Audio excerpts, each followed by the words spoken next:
Selain menghasilkan sebuah karya seni yang memiliki karakter di era milenial ini, para seniman Bali diharapkan bisa melihat pangsa pasar atau kebutuhan pasar. Hal ini perlu diperhatikan agar bisa memberikan peluang bagi pelukis sehingga profesinya bisa menjadi sumber nafkah bagi keluarganya.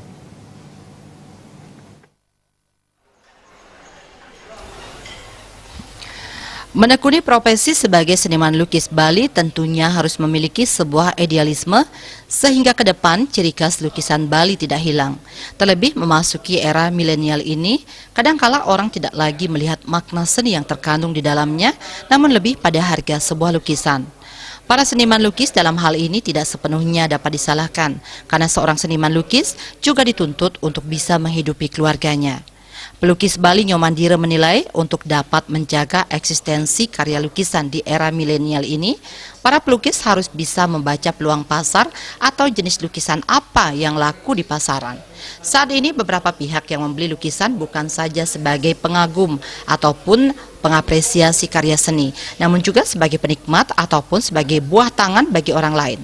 Pintar melihat pangsa pasar menjadi salah satu kunci pokok berhasil tidaknya seorang seniman lukis bertahan menekuni profesinya. Dalam membuat sebuah karya lukisan, seorang seniman dahulu yang harusnya memerlukan waktu cukup lama untuk membuat sebuah karya seni, namun di era milenial harus disesuaikan dengan tuntutan pemesan. Pesan saya untuk berkarya itu harus kita tuh jeli membaca pasaran. Kalau tidak jeli membaca pasaran, pelukis zaman sekarang itu yang dari awal itu susah dia bangkit, susah sekali dia bangkit, karena dia tuh mengawali lukis itu dengan tanpa membaca pasaran. Dia tuh bilang dah, contohnya dia tuh tekun pintar melukis tradisional, sedangkan lukis tradisional itu lesu. Dia tuh pasar zaman sekarang apa? Dekoratif. Kita harus terjun ke dekoratif.